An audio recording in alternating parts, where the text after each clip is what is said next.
अस्सलामुअलैकुम, आप देख रहे हैं बाखबर सुबह। मैं हूं Faisal Abbasi. Good morning to all of you. इस उम्मीद के साथ कि आज का दिन बहुत अच्छा गुजरेगा। वो खबरें जो उमूमी तौर पे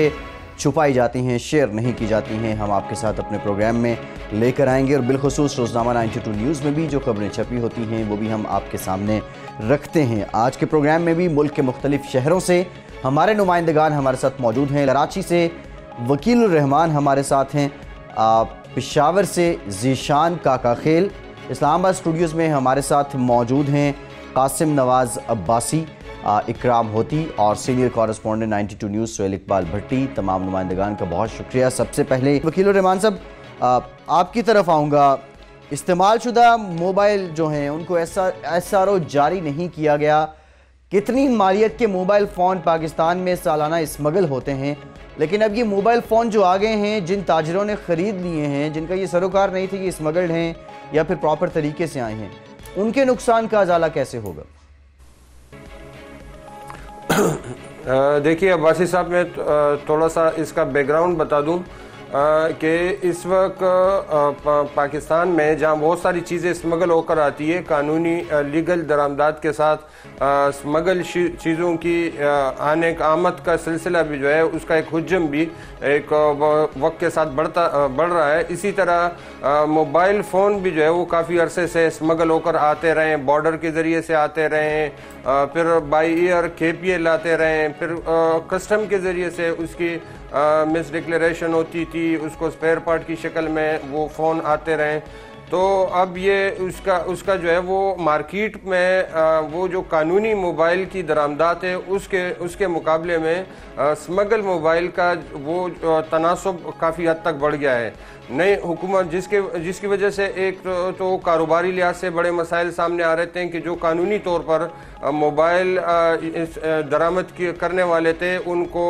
क्योंकि वो टैक्स देते थे और उनके अखराजात उनकी जो है वो कीमत ज़्यादा पड़ती थी, उनको जो है वो इस तरह स्मगल करने वालों के मुकाबले में कारोबार करना, उनको कम्पीट करना उनको मुश्किलात का सामना था। दूसरी तरफ जो है वो सिक्योरिटी के लिहाज से भी एक बड़ा मसला था कि ये उसकी एक IMEI नंबर जो है वो सेम होते हैं, उसकी जो है पहचान नहीं होती, उसको ब्लॉक करना मुश्किल होता है। तो ये हुकूमत की तरफ से उसको ख़त्म करने के लिए एक इक़दाम उठाया गया है, कदम उठाया गया है, और जिसके लिए 31 दिसंबर का डेडलाइन भी दिया गया है कि उससे पहले जितने स्मगल फ़ोन हैं, यानी एक तरह की ये एक एमनेस्टी स्कीम है कि जितने स्मगल फ़ोन और स्मगल होकर आ गए हैं वो कानूनी तौर पर उसका टैक्स देकर और वो PTA के पास रजिस्टर्ड करके उसको कानूनी हैसियत दिला सकते हैं। अब इसमें एक जो मसला आ रहा है कि एक पाकिस्तान में एक जो इसकी स्मगल कराते थे मोबाइल फ़ोन, एक तो मोबाइल की शक्ल में आते थे और दूसरी जो है वो कुछ मोबाइल वो उसके किट्स आते थे और वो किट्स के साथ अलग से एक्सेसरीज आते थे जो पाकिस्तान में यहाँ लोकल असम्बल होते थे और वो आगे बेचे जाते थे। ये जो इस तरह की इस्तेमाल शुदा मोबाइल आप इसको कहें या किट्स कहें, ये इसकी बहुत बड़ी डिमांड है। ये नए मोबाइल जो स्मगल या इंपोर्ट होते हैं उसके मुकाबले में इस तरह के किट्स की जो है वो डिमांड बहुत ज़्यादा है। उसकी वजह ये है कि पाकिस्तान में लो इनकम और गरीब जो यूज़र हैं वो उनके लिए ये बड़े अट्रैक्टिव कीमत होती हैं, बड़े सस्ते होते हैं, इसलिए जो है वो लोग इस तरह के वो ज़्यादा ख़रीदते हैं। अब ये कि जब ये हुकूमत की तरफ से ये फैसला किया गया कि स्मगल होकर जो मोबाइल फ़ोन आ रहे हैं इनको एक मौका दिया जाए, तो इसमें एक इशारा तो ये जारी हुआ जो नए मोबाइल की शक्ल में कंपनियां जो इंपोर्ट स्मगल होती थी उनके पास जो आ रही थी वो उनके लिए तो इशारा जारी कर दिया गया जिसके मुताबिक वो रजिस्टर्ड भी करवा रहे हैं, जो टैक्स दे भी रहे हैं, PTA के पास भी रजिस्टर्ड हो रहे हैं। लेकिन जो इस तरह किट्स आए हैं और बहुत बड़े पैमाने पर आए हैं, करोड़ों की मालियत हैं, लोगों के पास स्टॉक पड़े हुए हैं और वो करोड़ों की मालियत बताई जा रही है। वो एक मोहतात अंदाजे के मुताबिक सालाना ये कोई 2.5 अरब रुपए मालियत से ज़ायद जो है वो इस तरह की किट्स जो है वो स्मगल होकर आते हैं। तो वो इस वक्त जो है वो गुमगू की कैफियत में बेचैनी पाई जा रही है कि वो इस इतने बड़ी मालियत के माल का क्या करे, क्योंकि वो इसको जो है लीगलाइज नहीं कर सकते हैं। अभी तक एसआरओ जारी नहीं हुआ। दिसंबर का ये आज 8 तारीख है, यानी तकरीबन 3 हफ्ते रह गए, लेकिन अभी तक जो है उनके सामने कोई वाज़ेह सूरत हाल सामने नहीं आ रही कि वो अपने इन किट्स को आगे जो है उनको ये अब बताया जा रहा है कि वो उनको बेचने में भी मुश्किल आ रही है, क्योंकि जो लोग आ रहे हैं यानी इम्पोर्टर है, तो इम्पोर्टर से जो है वो होलसेलर नहीं ले रहे हैं। होलसेलर 6 माह से पीटीए की जानिब से ये सिलसिला जारी था कि मोबाइल फ़ोन जो स्मगल होकर पाकिस्तान आ रहे हैं उनकी रोकथाम के लिए DIRBS सिस्टम मुतारिफ करवाया जा रहा है, जिसके नतीजे में स्मगल शुदा मोबाइल फ़ोन पाकिस्तानी सिस्टम के साथ कनेक्ट नहीं हो सकेंगे। उसके बाद एक और तरीक़ेकार भी वज़ा किया गया है PR की जानिब से कि जो माल मौजूद है उन्हें वो रेगुलेटरी मखसूस शरह के अंदर रेगुलेटरी ड्यूटी अदा करके इसका स्टेटस लीगल डिक्लेयर कर सकते हैं। लेकिन उसके बावजूद ताजरों ने, जब उन्हें पता था कि DIRB सिस्टम आ रहा है, स्मगल शुदा फ़ोन उन्होंने क्यों खरीदे और उसकी क्या FBR ने SRO जारी करने के हवाले से अब ताजरों को कोई हतमी डेडलाइन दी है या FBR की जानिब से ताहाल खामोशी है? देखिए, जैसे मैंने आपको बताया कि ये इसमें जो किट्स हैं इसके हवाले से उनको लीगलाइज करने का मौका नहीं दिया गया, और ये जो इनको अल्टीमेटम भी दिया गया है, ये उनके पास ये ऑलरेडी पहले से आ चुका था उनके पास, वो कहीं ना कहीं चैनल में मौजूद था, इनके गोदामों में मौजूद था। वो इसलिए जो है वो उनको अपना वो माल निकालने के लिए, अपना स्टॉक निकालने के लिए उनको मौका नहीं मिला। फिर ये कि ताजरों की तरफ से ये भी कहा जा रहा है कि ये मतलब अगर दूसरे फ़ोन को, मोबाइल फ़ोन को आप वो जो उसको अगर लीगल वो देते हैं, कानूनी हैसियत दे रहे हैं, तो इसको भी देने चाहिए, क्योंकि ये उसके मुकाबले में एक तो इसका हुज्जम ज़्यादा है, फिर ये कि ये आम लोगों की उसमें रसाई है, ये कीमत इसकी कम होती है, फिर ये इसकी वजह से पाकिस्तान या दूसरे मोबाइल के मुकाबले में किट्स से जो है वो ज़्यादा रेवेन्यू हासिल किया जा सकता है, उससे रोज़गार हासिल होते हैं। किट्स लाए जाते हैं, फिर उसके एसेसरीज होते हैं, उसको जो है यहाँ असम्बल किया जाते हैं, तो इसको जो है वो लीगल वे में लेना चाहिए, बजाय इसके को कि इसको बिल्कुल अलग करके और इसको जो है ख़त्म किया जाए। तो ये इसके लिए भी उसी तरह DIRBS जो सिस्टम है उसके मुताबिक जो है वो PTA जो भी यहाँ जो किट्स आ रहे हैं उसको जो है उसमें लें और उसको भी उसी तरीके से जो है वो रेगुलराइज करें और उसको कानूनी हैसियत दें। जी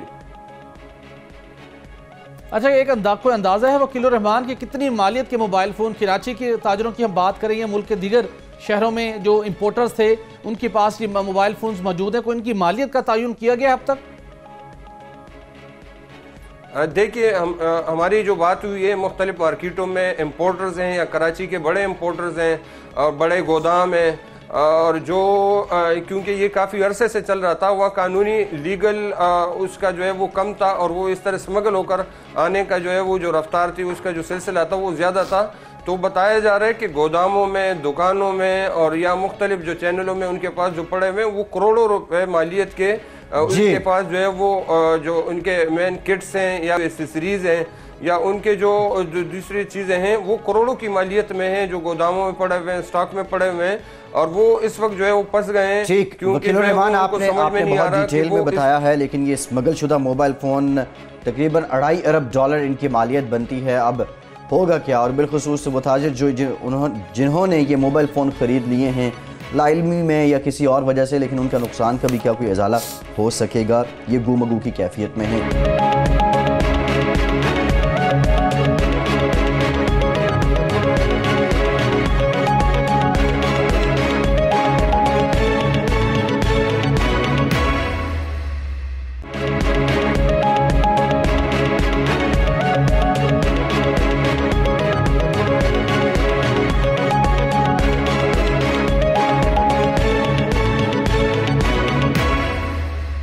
ज़ीशान काका खेल पेशावर से हमारे साथ मौजूद हैं। ज़ीशान, आपकी खबर है ज़िला खैबर में महकमा सेहत के आला हुक्काम की गफलत। आप बता रहे हैं कि जो 17 बुनियादी मराकज़ सेहत हैं वहाँ पे 200 अफराद हैं जो अमले के हैं, और ये सारे अब गोश्त मुलाजमीन बन चुके हैं। वजह क्या है? ये बुनियादी जो मराकज़ हैं सेहत के, ये फ़ाल क्यों नहीं हैं?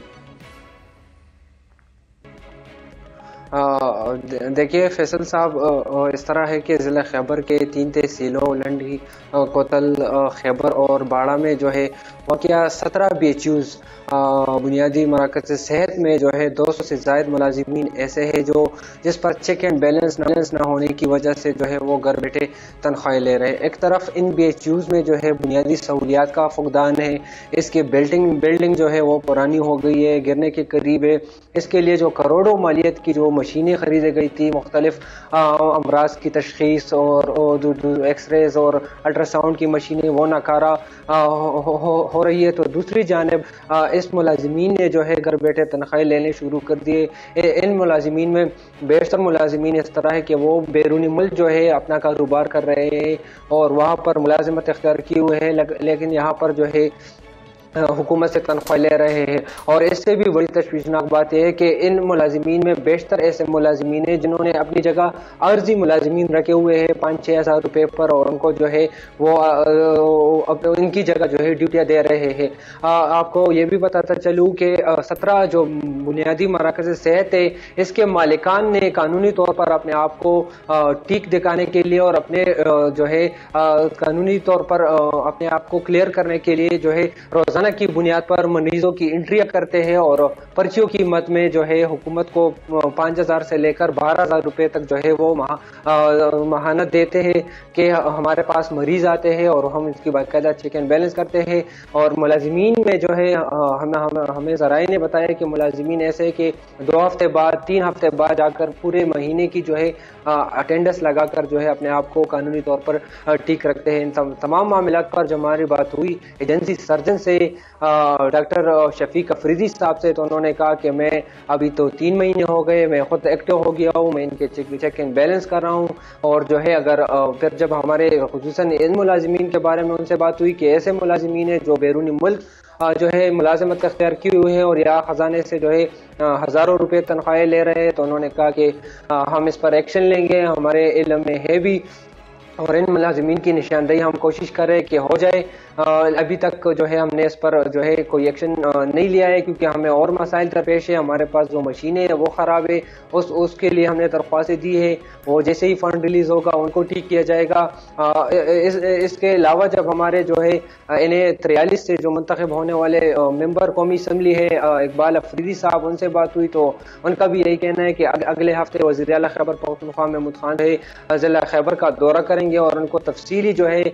इन मुश्किलात से जो है उनको आगाह करेंगे। फैसल साहब, आपको ये भी आपके इल्म में लाऊं कि ये इलाका जो है दहशतगर्दी से सबसे ज़्यादा मुतासर हुआ है। यहाँ पर न सिर्फ तालीमी लिहाज से जो है काफ़ी ज़्यादा पेचीदगियाँ है, मसाइल है, बल्कि सेहत भी जो है इसमें जो है सरफहरिस्त है। और यहाँ के लोग जो है या तो जो है घर बैठे जो है खुद अपने जो है इलाज करने पर मजबूर है या जो है पेशावर और इसके साथ साथ शहर के दूसरे अस्पतालों में जो है रुख करने पर मजबूर है। इसमें ज़्यादातर आपको बताऊं कि ऐसे इलाके हैं जो जहाँ से आपको आने में मतलब पेशावर आने में आपको 5 से 6 घंटे लगते हैं, जिस तरह शेलमान हो गया, लोहे शेलमान, कुछ शेलमान जो है, तोरखम हो गया, इसके साथ साथ मलमला गोरी एक गांव है वो काफ़ी ज़्यादा दूर है। तो वहाँ से आने में बाज़ औक़ात इस तरह हो जाता है कि एक्सपायरी भी हो जाती है और कई दफ़ा जो है डेथ भी जो है रनुमा हुए हैं। क्योंकि वहाँ इमरजेंसी की सूरत में या जो है गुज़श्ता 5 सालों के दौरान खैबर पख्तूनख्वा में शोबे सेहत के ऊपर उन्होंने बहुत ज़्यादा तवज्जो दी, फंड्स भी खर्च किए। लेकिन दूसरी जानिब ये जो ज़िला खैबर की अब बात करें, 200 से ज़ायद मुलाजमीन हैं जो घर बैठे तनख्वाहें वसूल कर रहे हैं, मशीनें भी ख़राब हैं। तो इस ज़िले को क्यों नज़रअंदाज किया गया और अब मुतलका हुकाम ने इस ज़िले के लोगों को जो दरपेश मुश्किलात हैं उसको हल करने के लिए कोई प्लान वज़ा किया है? स्पेशली जो गोश्त मुलाजमीन हैं उनके खात्मे के लिए कोई इक़दाम किया गया या नहीं? देखिए भट्टी साहब, इस तरह है कि ये जो मुलाजिमीन है इन्होंने एक मुनाफी सी कायम की हुई है, अपने आप को डिफेंड कर रहे हैं। दूसरी बात है कि जो अभी इंजमाम होने से पहले जो है वहाँ पर इस तरह कोई ट्रांसपेरेंट सिस्टम नहीं था, कोई चेक एंड बैलेंस नहीं था, कोई सज़ा और जज़ा का अमल इस तरह नहीं था जिस तरह जो खैबर पख्तूनख्वा में है या मुल्क के दीगर हिस्सों में है। तो यही वजह है कि वो एक दूसरे को सपोर्ट करके सियासी असर और सूख इस्तेमाल करके वो जो है उसकी वजह से अपने आप को बचाते थे। अभी जो है इंजमाम हुआ है, अभी जो है पाकिस्तान तहरीक इंसाफ जो है वादे किए हैं, जो उन्होंने अभी इनका यही कहना है कि हमने जो है प्लान बनाया है और खुसूसी प्लान के तहत जो है जो फाटा न सिर्फ खैबर बल्कि फाटा के जो दीगर अजला है उनकी महरूमियों का अजाला किया जाएगा, न सिर्फ तालीम में, न सिर्फ सेहत में बल्कि जो दीगर महरूम है उसका भी अजाला किया जाएगा। और खुसूसी फंड जो है 100 अरब जो है सालाना जो है वो खुसूसी फंड का भी उन्होंने ऐलान किया है, लेकिन अभी तक अमली शक्ल नहीं दिया गया है। मुलाजिमीन जो है भट्टी साहब आप जिक्र करें कि चिकन क्यों घर बैठे तनख्वाह ले रहे हैं, तो चिकन बैलेंस नहीं था और इनका जो है सिर्फ एक ही सर्जन होता है, एजेंसी सर्जन जो इन पर चिकन बैलेंस रखता है, तो उनके लिए बहुत ज़्यादा दुश्वारी होती है, क्योंकि मैंने आपको अर्ज किया कि हर एक इलाका इतना है कि आपको जाने में तकरीबन 3 से 4 घंटे 5 घंटे लगते हैं एक बुनियादी मराकज़ सेहत को चेक करने में। तो इस तरह जो है कोई ट्रांसपेरेंट निज़ाम नहीं था, तो यही वजह है कि ये मुलाजिमीन घर बैठे जो है तनख्वाह ले रहे हैं। जी तो जिशान, जब आपकी वज़ीर सेहत से बात हुई, ठीक है 3 माह तो नहीं हो चुकी, क्या उन्होंने कोई आपके साथ प्लान शेयर नहीं किया कि ज़िला खैबर के जो अवाम हैं उनकी मुश्किलात को हल करने के लिए हम फौरी तौर के ऊपर क्या कर सकते हैं, जो एटलीस्ट बुनियादी सहूलियात वहाँ पर बुनियादी मराकज़ सेहत में फ़राहम होनी चाहिए, वो तो शॉर्टेस्ट टाइम में की जा सकती है। कोई प्लान उन्होंने शेयर नहीं किया आपके साथ? जी, उन्होंने कहा कि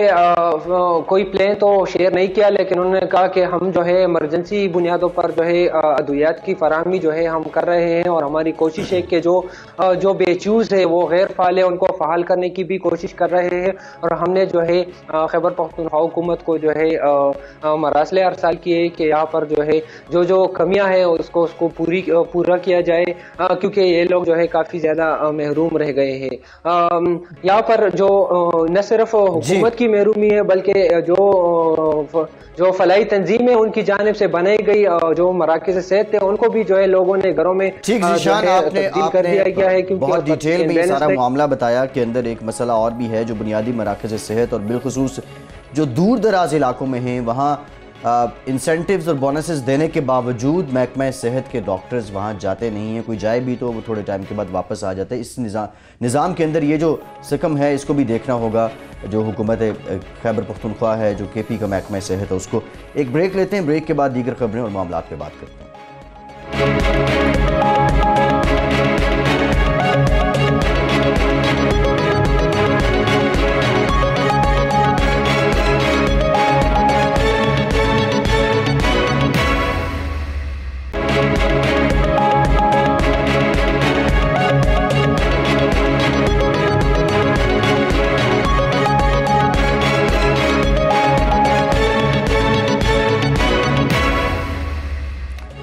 ब्रेक के बाद एक बार फिर से आपको खुशामदीद कहेंगे। और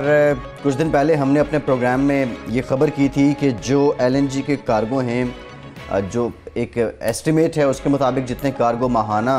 ख़रीदने चाहिए वो नहीं ख़रीदे जा रहे हैं, और उसके पीछे एक लंबा सिलसिला है, लंबी कहानी है, लॉबीज़ काम कर रही हैं। लेकिन बिलाखिर बाखबर सुबह प्रोग्राम में जो हमने ये सारा मामला उठाया, इस खबर पर एक्शन लिया गया और अब दिसंबर में मनसूख किया गया LNG कार्गो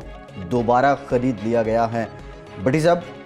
जो कीमतों में तफरीक हुई है, पहले ख़रीदते तो कितने पैसे अदा करने पड़ते, अब ख़रीदे तो कितने देने पड़ रहे हैं, आप नहीं समझते बहुत देर कर दी मेहरमा आते आते? फैसल, यकीनी तौर के ऊपर गुज़श्ते 6 माह से ये प्रैक्टिस जारी थी और हमने ये मामला मुसलसल हाईलाइट किया, एक्सपोज किया उन लोगों को जिनकी वजह से कौमी ख़जाने को और आवाम को मुसलसल नुकसान पहुँचाया जा रहा था। ये फर्नेस ऑयल लॉबी और पावर डिवीज़न के गठजोड़ के नतीजे में हमारा पूरा ये जो शोबा था बुरी तरह से मुतासिर हो रहा था। जो हमें दूसरा LNG के टर्मिनल तामीर किया गया था पाकिस्तान गैस पोर्ट कंसोर्शियम के ज़रिए, उससे हमने माहाना कम अज़ कम 6 कार्गो रीगैसिफाई करने थे। सिस्टम में गुंजाइश मौजूद थी, हम सस्ती गैस अपने पावर प्लांट्स को फराहम कर सकते थे, लेकिन फर्नेस ऑयल लॉबी के असर रसूख के बायस पावर डिवीज़न की जानिब से सुई नॉर्दर्न को डिमांड रेज़ नहीं की गई, और जब सुई नॉर्दर्न डिमांड रेज़ नहीं करता तो फिर पाकिस्तान LNG लिमिटेड कंपनी के पास LNG के कार्गोज इंपोर्ट करने का कोई जवाज़ बाकी नहीं रह जाता। यहाँ पर मामला ये था कि पहले तो 6 से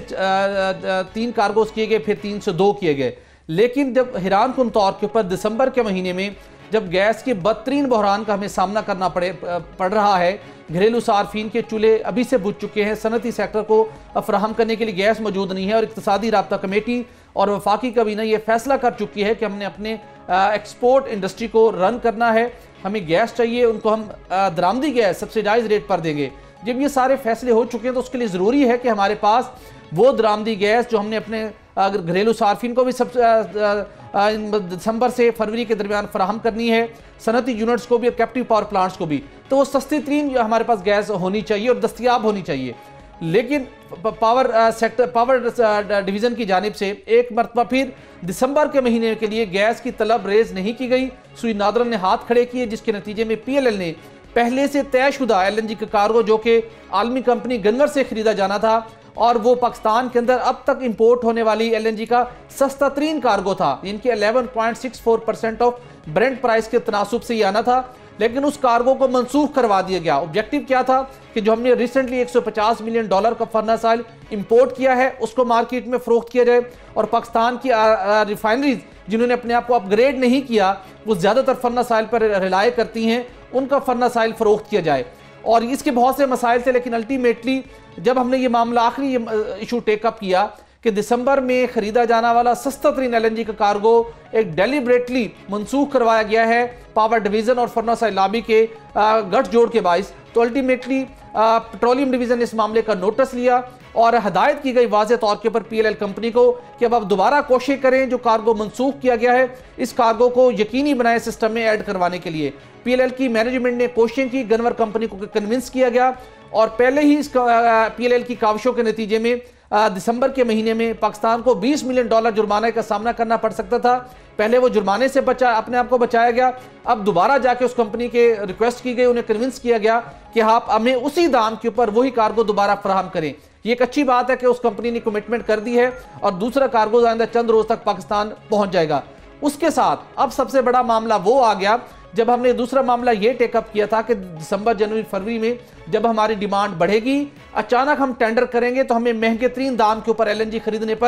खरीदना पड़ेगी। ये बहुत बड़ा मसला होगा। उस वक्त पेट्रोलियम डिवीज़न ने कोई तवज्जो नहीं दी थी, पावर डिवीज़न खामोश रहा था, लेकिन अब जब बिल्कुल गैस का बहरान सर पे आन पहुंचा है, जनवरी और फरवरी के लिए हमने शॉर्टेस्ट टाइम के अंदर टेंडर किए और टेंडर का प्रोसेस सारा मुकम्मल हो गया, जिसकी सरकारी दस्तावेज हमें मसूल हुई हैं। 4 कंपनियों ने इस सारे प्रोसेस में शिरकत की। एक कंपनी टेक्निकली डिस्क्वालीफाई हो गई, जबकि ट्रैफिगुरा कंपनी ने ये बोली विन कर ली है, जो कि जनवरी और फरवरी में उन्होंने इजाफी कार्गो फराम करने हैं पाकिस्तान LNG लिमिटेड को।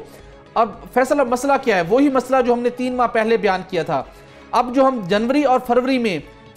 एक और एडिशनल एक कार्गो फराहम करेगी ट्रैफिगुरा और मजमूई तौर के ऊपर 3 कार्गो PLL रीगैसिफाई करवाएगी। फरवरी में PLL 4 LNG के कार्गो रीगैसिफाई करवाएगी, जिसमें से 2 LNG की कार्गो हम इस टेंडर के जरिए ट्रैफिगुरा से खरीदने जा रहे हैं। अब जो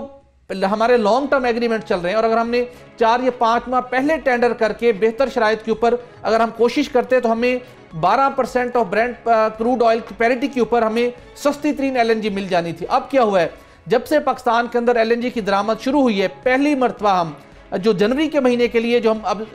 एमरजेंसी के अंदर कार्गो खरीदने जा रहे हैं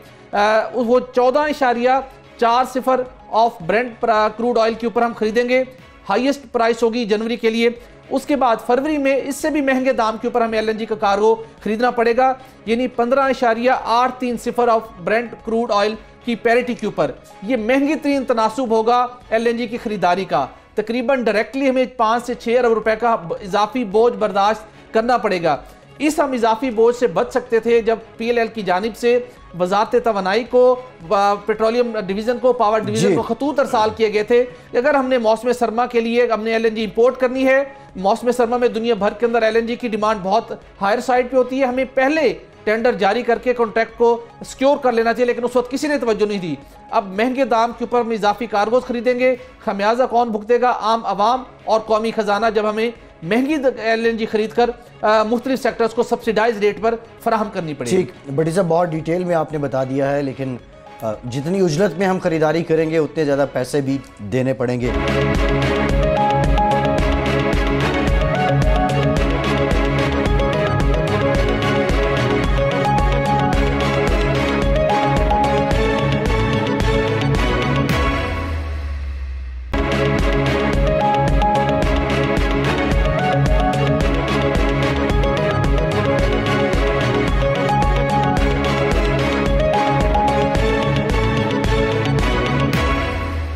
कासिम नवाज अब्बासी हमारे साथ मौजूद हैं। कासिम, आपकी खबर है HEC की जानिब से एक नया ज़ाब्ता दिया गया है कि जो नॉन रजिस्टर्ड सुपरवाइजर्स होंगे PhD करने वाले स्कॉलर्स के, उनके मकाले को एक्सेप्ट नहीं किया जाएगा। कब से इत्तलाक होगा और दीगर जो हैं HEC की जानिब से क्या इक़दाम उठाए जा रहे हैं? क्योंकि पिछले दिनों हमने खबर की थी बहुत से ऐसे लोग जो प्रोफेसर्स हैं,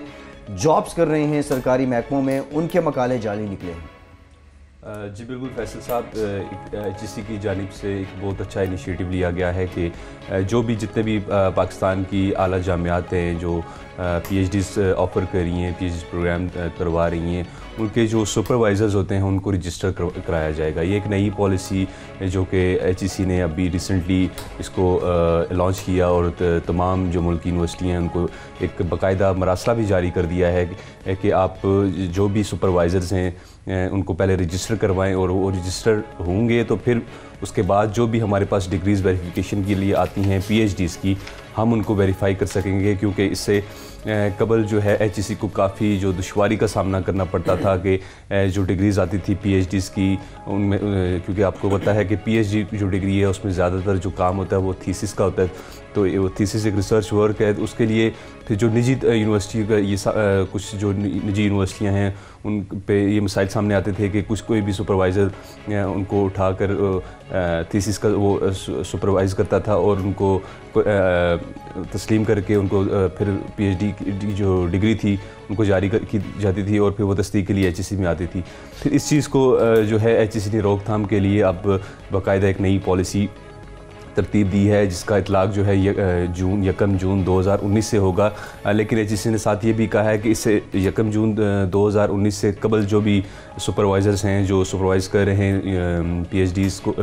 स्कॉलर्स को या उनके थीसिस को, तो उनको काम कंटिन्यू करने दिया जाएगा, क्योंकि ताकि उन जो अब ऑलरेडी जो काम कंप्लीट कर चुके हैं या कर रहे हैं ताकि उन जो काम में दुश्वारी ना सामने ना आ सके। तो दूसरा ये है कि HEC अब जो chairman HEC doctor Tariq Banuri हैं, अब अच्छे इनिशिएटिव लिए जा रहे हैं HEC पे। इससे कबल भी आपने, जैसे हमने पहले भी जिक्र किया था अपनी एक स्टोरी में, कि जितने भी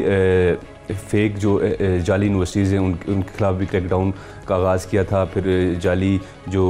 डिग्रीज़ थी उनकी रोकथाम के लिए भी सख्त इक़दाम उठाए गए थे। जिसके बाद अब और एक और HEC ने एक और इनिशिएटिव लिया था जिसमें ये कहा गया था कि जितने भी यूनिवर्सिटी जो स्कॉलर्स हैं, जो हमारे जो प्रोफेसर्स हैं या असिस्टेंट प्रोफेसर्स हैं, उनके जो मुकाले हैं, रिसर्च पेपर्स हैं, उनकी बाकायदा भी छानबीन कराई जाएगी ताकि जितने भी ये डिग्रीज़ के हवाले से, जो जाली डिग्रीज़ के हवाले से जो सामने आती रही हैं चीज़ें, इनको बिल्कुल ही ख़त्म किया जा सके। अच्छा कासिम, ये बताइएगा कि जो रजिस्टर्ड सुपरवाइज़र का मामला है, जो इस वक्त मुख्तलिफ यूनिवर्सिटीज़ के अंदर बेशुमार तलबा हैं जो इस वक्त अनरजिस्टर्ड सुपरवाइज़र के पास अपना PhD का थीसिस शुरू कर चुके हैं, भले वो दिसंबर 2019 में भी मुकम्मल करते हैं, तो क्या उनकी उस थीसिस को, उनकी डिग्री को तस्दीक की जाएगी या नहीं? और उसके साथ जो पाकिस्तान भर की मुख्तलिफ यूनिवर्सिटीज़ के अंदर ऐसे सुपरवाइज़र हैं जो आज तक रजिस्टर्ड नहीं है, क्या उनके लिए अब लाजिम है कि वो अपने आप को पहले HEC में रजिस्टर्ड कराएं और उसके बाद 30 जून के बाद जो नई पॉलिसी है उसके अंदर उनके ऊपर वो एप्लीकेबल होगी और उसके मुताबिक वो PhD करवा सकेंगे? रजिस्ट्रेशन का प्रोसेस क्या होगा सुपरवाइज़र के लिए? जी बड्डी साहब, बिल्कुल ये जो नई पॉलिसी HEC ने एक दी है, उसके तहत जो है वो जो नॉन रजिस्टर्ड सुपरवाइज़र हैं जितनी भी यूनिवर्सिटीज़ के, अब अगर उन्होंने कोई थीसिस या किसी स्कॉलर का सुपरवाइज़ करना है तो उनको पहले HEC से रजिस्टर्ड होना पड़ेगा। और इसका जो तरीक़ेकार है वो ये है कि यूनिवर्सिटी जो है अपने फैकल्टी मेम्बरान की या अपने जो भी उनके सुपरवाइज़र होते हैं PhD के लिए, उनके आप बाकायदा एक लिस्ट देगी कि ये हमारे सुपरवाइज़र के लिए ये लोग हैं जिनको रजिस्टर किया जाए। फिर HEC उनका एक क्राइटेरिया सेट किया है जो HEC ने, फिर अगर तो उस क्राइटेरिया के तहत वो स्कॉलर्स आते हैं, वो सुपरवाइज़र आते हैं, तो फिर उनको अप्रूव किया जाएगा। फिर उसके बाद उनको जो है PhD जो थीसिस हैं उनको सुपरविजन की इजाज़त दी जाएगी और उस सुपरविजन के बाद जो भी स्कॉलर जो PhD मुकम्मल करेगा फिर उसकी डिग्री जो है HEC वेरिफिकेशन करेगा, उसको वेरीफाई करेगा। इसके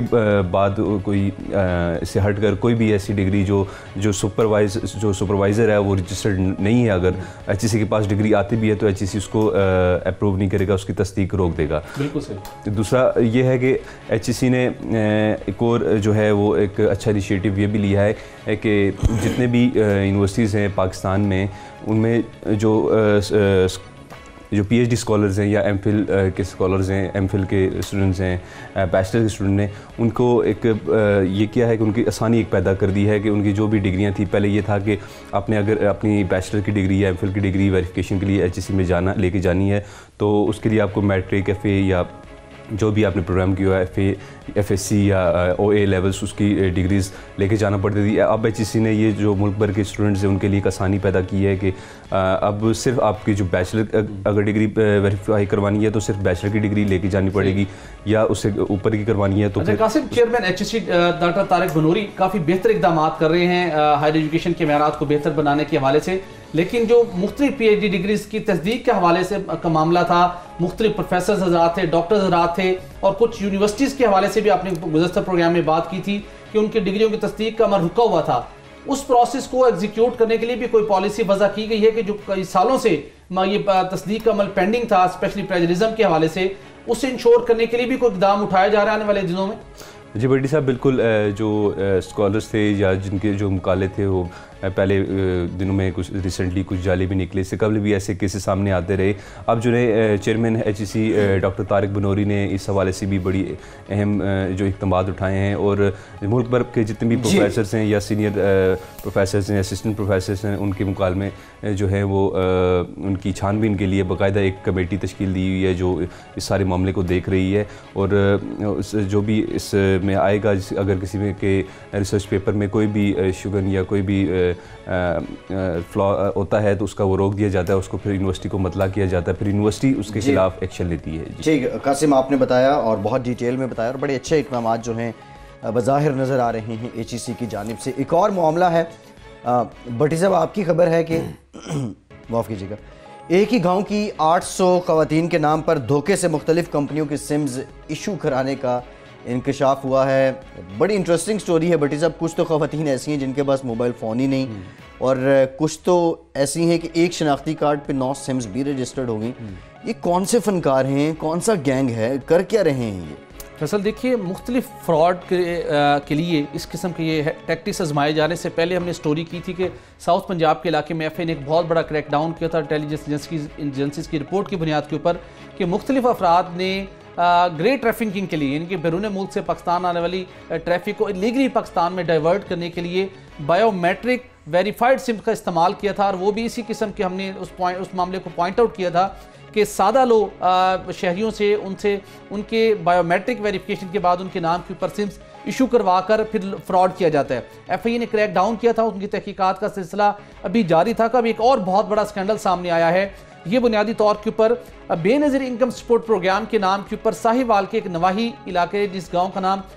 53-5L है, वहाँ पर यह फ्रॉड किया गया। वहाँ पर हैरानकुन तौर के ऊपर उस गाँव की 3 मसाजिद में इन फ्रॉड दही के अंदर मुलविस लोगों ने वहाँ पर मस्जिद में ऐलान करवाया कि वहाँ पर गरीब अफराद मौजूद हैं जो बेनज़ीर इनकम सपोर्ट प्रोग्राम के तहत इमदाद हासिल करना चाहते हैं, वो इस मकाम पर आके इकट्ठे हो जाएं और ख़वातीन की रजिस्ट्रेशन होनी है, और फिर ख़वातीन को बेनज़ीर इनकम सपोर्ट प्रोग्राम के तहत उन्हें माली इमदाद मिलेगी। जब वहाँ पर ख़वातीन इकट्ठी हुई, तकरीबन 800 ख़वातीन की वहाँ पर उन्हें कहा गया कि आप अपने ओरिजिनल CNIC साथ लेकर आइए। वो शनाख्ती कार्ड अपने हमरा लेके आई। वहाँ पर मौजूद उन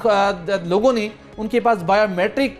वेरिफिकेशन के लिए मशीन्स मौजूद थी, उनके पास सिम्स मौजूद थी, और उन लोगों ने वहाँ पर ख़वातीन से बायोमेट्रिक वेरिफिकेशन कराने के बाद उनका सारा डाटा हासिल किया, और उसके बाद उनको कहा गया कि कुछ अर्से बाद आपसे दोबारा रब्ता किया जाएगा और आपकी बाज़ाब्ता तौर के ऊपर बेनज़ीर इनकम सपोर्ट प्रोग्राम के तहत रजिस्ट्रेशन हो जाएगी। उसके बाद उन ख़वातीन से, उन गाँव के इलाकों से, उन गरीब गुरबा से कभी कोई रब्ता नहीं किया गया। लेकिन पता चला कि उसी गांव की एक खातून अपने हस्बैंड के साथ एक जगह, एक मोबाइल फ़ोन कंपनी के कस्टमर सर्विस पर गई ताकि वो एक सिम अपने नाम के ऊपर हासिल करवा के मोबाइल फ़ोन का इस्तेमाल कर सकें। तो पता चला कि उनके नाम के ऊपर पहले से सिम्स जारी हो चुकी हैं, और एक नहीं बल्कि 9 सिम्स जारी हुई हुई हैं। PTA के कवायद और ज़वाबित के मुताबिक किसी एक शनाख्ती कार्ड के ऊपर 5 से ज़्यादा सिम्स का इजरा नहीं हो सकता। लेकिन हैरानकुन तौर के ऊपर यहाँ पर फ्रॉड के ऊपर फ्रॉड किया गया कि एक जानिब खवातीन को धोखाधड़ी के जरिए से उनके नाम के ऊपर सिम्स इशू करवाई गई और इन सिम्स की तादाद 40,000 बताई गई है फैसल, जो अब तक वहां पर पुलिस ने FIR का अंदराज किया, जो इनिशियल कार्रवाई की गई है। तो 5 के बजाय 9 सिम्स की भी उनसे अजरा करवाया गया। अब वहां पर FIR का अंदराज हो रहा है और पता करने की कोशिश की जा रही है कौन लोग थे जो 3 लोग इस सारे मामले में इन्वॉल्व थे। 2 को गिरफ्तार किया जा चुका है, लेकिन सबसे बड़ी जिम्मेदारी उस कंपनी की थी जो इसमें एक चाइनीज एक कंपनी है जिसकी सबसे ज्यादा सिम्स इस्तेमाल हुई हैं। उस कंपनी के खिलाफ FIA को अब रिपोर्ट की गई है कि आप इस मामले की तहकीकात कीजिए कि किस तरीके के साथ बायोमेट्रिक सिस्टम्स वहां पर ले जाया गया गाँव के अंदर, किन लोगों ने उन इंडिविजुअल्स को ये थॉराइज किया था कि आप किसी गांव में जाकर मौके के ऊपर खवातीन की बायोमेट्रिक वेरिफिकेशन करें और धोखाधड़ी के जरिए से उनके नाम के ऊपर सिम्स इजरा कीजिए। ये वही गैंग है जो खिलाफे कानून सिम्स जारी करवाकर मुख्तलिफ लोगों के नाम के ऊपर ग्रे ट्रैफिकिंग करवाते हैं। वो उन सिम्स के जरिए मुख्तलिफ लोगों को कॉल्स करते हैं, मैसेजेस अरसाल करते हैं और जो आजकल मुख्तलिफ बैंक्स के अंदर स्कैंडल्स हमें देखने को मौके मिले कि आप कॉल करते हैं और कहा जाता है कि आपका हमें बायोडाटा चाहिए और फिर अकाउंट से रकम ट्रांसफर कर ली जाती है। इन तमाम फ्रॉड के मामलात के अंदर इसी किस्म की बायोमेट्रिक वेरीफाइड सिम्स का इस्तेमाल किया जा रहा है। FIA ने पहले स्कैंडल सामने आया था, जनूबी पंजाब के मुख्तलिफ जिला में रेड किया गया था, कुछ लोगों को गिरफ्तार किया गया था, उसकी अभी तहकीकात जारी थी। लेकिन अब साहिवाल के इस गांव की बहुत बड़ी ये एग्जाम्पल सामने आई है किस तरीके के साथ ये बड़ा नेटवर्क, बड़ा ग्रोह लोगों को गुमराह करके, लोगों के साथ फ्रॉड करके उनके नाम के ऊपर गलत सिम्स का इजरा करवा रहे हैं। इन तमाम लोगों ने पुलिस को इतला तो कर दी है, लेकिन 4000 सिम्स हैं जो कि इशू की गई और उसके साथ PTA के हवाले से जो मौक़िफ़ सामने आया कि उन्होंने कहा कि हमें ये रिपोर्ट मसूल ज़रूर हुई है, हम अभी इसकी तहकीकात कर रहे हैं। 15 रोज़ गुजरने के बावजूद PTA की जानिब से ताहाल कोई कंक्रीट स्टेप नहीं लिया गया इस मसले को हल करने के लिए। अब ये FIA का कड़ा इम्तिहान है कि FIA के डोमेन में ये सारा मामला आता है कि वो किस तरीके के साथ उस पूरे नेटवर्क तक पहुंचती है और उसके साथ जो उस मोबाइल फोन कंपनी के लोग मुलविस हैं जिन्होंने बायोमेट्रिक वेरिफिकेशन का सिस्टम उन फ्रॉडियों के हवाले किया, जिन्होंने जाकर खवातीन से वेरिफिकेशन कराने के बाद सिम्स इशू की, उनको गिरफ्तार करना और इस सारे प्रोसेस के अंदर एक जो लीगल लूप होल्स हैं उसको मुस्तकिल बंद करने के हवाले से FIA का कलीदी किरदार है और उसके साथ साथ PTA का। ठीक, बट सब मोबाइल फ़ोन कंपनी और कैसे वो उन लोगों को अथॉराइज कर देती है कि आप जाके सिम्स दें और बायोमेट्रिक वेरिफिकेशन करें, सबसे बड़ा यहाँ तो गफलत मोबाइल फ़ोन कंपनी की जानिब से नज़र आ रही है। तो आपका सुहेल इकबाल भट्टी साहब, आपका दीगर नुमाइंदगान का भी जो मुख्तलिफ शहरों से हमारे साथ मौजूद थे, फैसल अब्बासी को इजाज़त दीजिए।